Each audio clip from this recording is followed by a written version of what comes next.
it's Michael Falato again. I'm at Full Throttle Leaders Podcast, and today we have an awesome guest, Olga Karanikos, right? Absolutely. CMO, CMO at SalesScreen.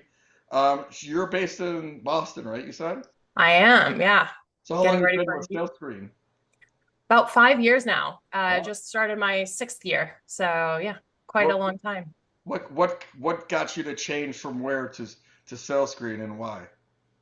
Yeah, so I had been in the higher ed space for quite some time and in the education space and had moved into the tech side of things and was really excited about tech. So I was approached by SalesScreen, loved what they do. I've always been a marketer, but had been a salesperson. So I Mhm. love being on the side of supporting sales. So this merged everything for me. It's tech selling into sales. And what do you think of the old adage of sales and marketing don't talk to each other? Or there's it's or the sales hunters like SDRs, they belong under sales or marketing, or as you see both sides of it, where Yeah. does sales and marketing align the best? Let's say they're siblings, right? For the most part, we get along, but when we don't, we really don't. But we always come back to the family, right? So I can't see a world where marketing and sales do not work together. And if that's the case, it just the revenue team doesn't function well. So Yeah. I always see them as ideally siblings that like each other. What pivotal AI tool, even if it's your product or strategy, in the last 6 months have been like, wow. Like for me, I learned about Blaze.ai, which posts content for me, or Mm, Whisper for typing. I can just press love two buttons. Whisper. Yeah, it's awesome. And Yeah, yeah.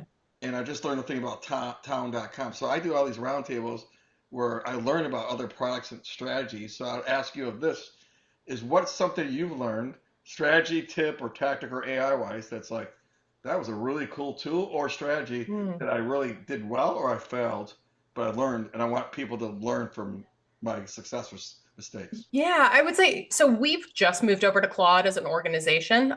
So actually, the failure we had was we were early adopters of a company that just did not pull out their promise for AI. So it's ever changing. And I think the biggest mistake we made was doing the annual contract right off the bat, paying a lot of money. And AI is changing so quickly and so rapidly that we need to be able to be flexible and move from place to place. So we're loving Claude and being able to work and get all the connectors, all the MCPs set up.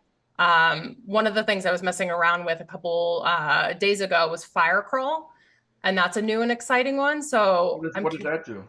So it helps to review competitor websites from all different angles Hmm. and gets you a tool that you're able to just spit right into it. Like, tell me if they made a pricing page change this week. Tell me if they, had new reviews on G2 that brought in a new light about them. So it's nice to be able to pull in stuff like that. It's a, I have to play around with it a bit more, but that one's pretty exciting for me because I definitely want that being more proactive and coming to me versus us constantly going and doing deep research on it. So when people buy SalesScreen, like especially me being in sales for 25 years, we always talk about reinforcing good behavior, just like you would with a kid, right? Hmm.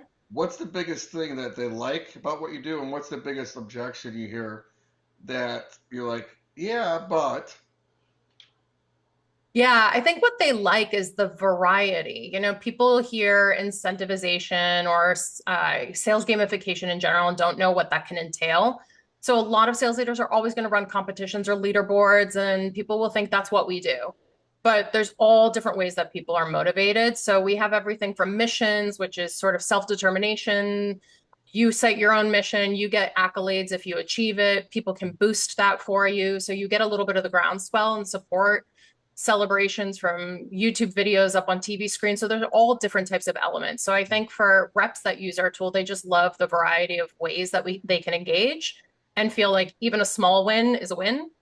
The biggest objection we get is the big brother side of things, right? Okay, you're watching every single call I make and every performance metric, and oh, I had a bad week, and that shouldn't, point to my revenue outcomes. But really, it's like knowing your data is a powerful tool. so the So data, like before when we first started doing this, you had to input this or manually. You probably get all the data now from all the integrations that you do, and it's not so self-loathing of me telling you what I did. It's actually the data speaks for myself, right? and pulls from multiple systems. Yeah. So you don't have to do the work. Okay, I can see exactly what my week is looking like. I'm dipping, I'm a little below here. All right, let's pick up the pace. I'm good by the end of the week. Yeah, like So it's just knowledge is power. like the HubSpot stuff's great. Some of that's used for dashboard, but it's more not getting into the, in my opinion, and tell me if it's right, more the emotional part of what you guys can do with reinforcement versus just here's a bar chart, which is great, but it Yeah. doesn't get the emotion and analytical side like this. Yeah, and knowing too, like your PR this week may not be at the level of the top performer of the team, but that's an achievement and that's something that should be recognized. So it's also being able to see, okay, if I make that one more call this week, if I pick up my pace, what do the outcomes look like? And you see that in real time. So it's also being able to sort of look at your own numbers and know what your behavior does to impact that. What do you think the biggest thing that's tracked that gets someone to go from A to E at least? It's usually conversion based. So let's say like meeting connects or, some qualifier on your behavior that is a little bit of an aha moment where a lot of people will just think on sort of that top of funnel activity. Okay, dials, dials, dials. But once they start to see those connections to the mid part, that really picks up the pace for them. Like, okay, if I make this many more calls, I'm more likely to get this many meeting connects, which drives my actual pipeline conversion and seeing those metrics along the way, which a lot of times those are hidden depending on how sales leaders kind of run their numbers, or a lot of them are still living in spreadsheets. So like those numbers are sort of archaic by the time you get them on Monday morning. What if I was automating the email LinkedIn and blowing their numbers up, and then everybody's getting that, so we'd really getting them in a big pickle there, where it's so much activity. You'd have to go, okay, well that was automation activity. What's the real personal? Right, Yeah, right. Yeah. you'd have to do you discount a little bit for something that AI could have maybe bumped up your numbers and made you look like a superstar, but really it was automated, or no? How does that work I out? mean, the power is in the manager's hands, right? So it depends on the behavior you're trying to elicit. Yeah. Let's say people are uncomfortable with that, and that's something that really needs to get picked up. Okay, put some focus on it. Yeah. But if that's the low-hanging fruit that everybody's going after and it's super easy and it's being done, set an achievement on the manual activity that you Yeah. really want going, and then you focus on that. Okay, Michael did a great week. Let's take a look at his numbers, Yeah. put it on the feed, celebrate it, and then you get people that also have a bit of FOMO then. They're like, all right, if Michael can do it, then like I'll do the achievement Yeah. next week. I was doing automation through HubSpot 6, 7 years ago at a company, and I was sending out more emails, which wasn't hard, but it was Hmm. Hmm. people were ruining their domains that long ago because they didn't understand email. Right. And I'm like, yeah, but I just put more time in pressing a button. So like with your platform, it sounds like, yeah, I can recognize them here, but the things that really are strategic, I put them up there and I weight it more, right? Yep. Okay, Yep. I got you. It depends on the business, right? Some of the businesses we work with, it's a grind. If you work in a call center, there's an automation. You're trying to pound the phone, and your job is to get on there and make those calls happen and make them connect and sell a policy if you're in insurance and all that. So it's not easy, and you're going to get a lot of no's. So you also need a little bit of a boost to get you through each one of those days and just, all right, I need that many more dials. Let's hit the phones and we'll get there. So some of it's not quality all the time. It's just getting after the numbers. So if I or anybody else was listening to this and going, how can I help Olga with their persona, their ICP, their just the best qualified intro, Hmm. what would that be?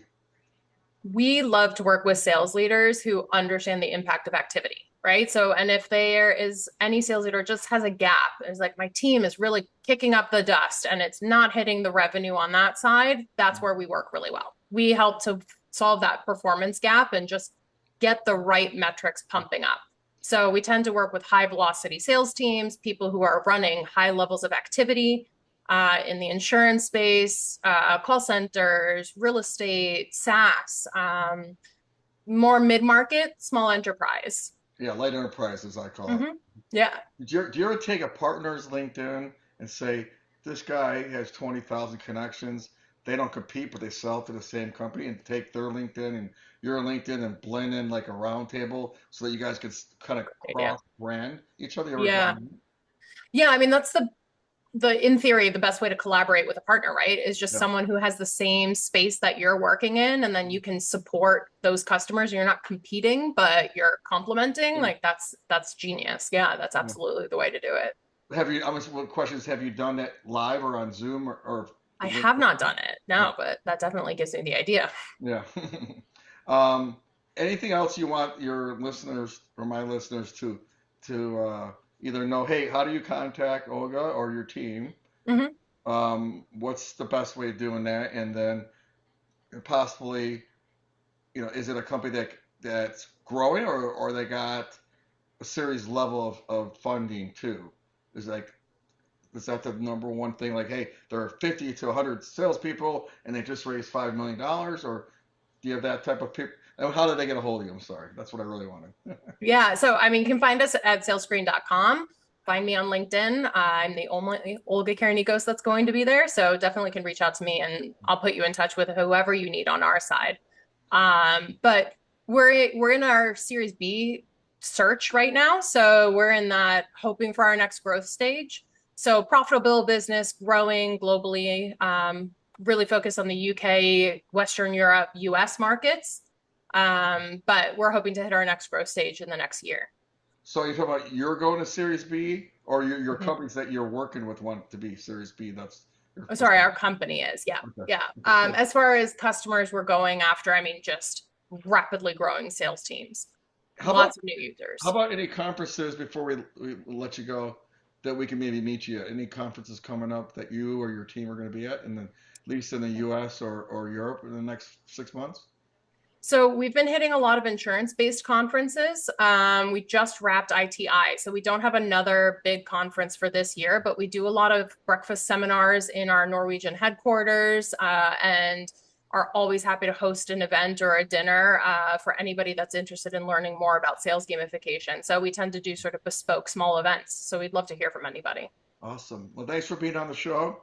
And Absolutely. if you need Olga, you got her information. Again, I'm Michael Falato.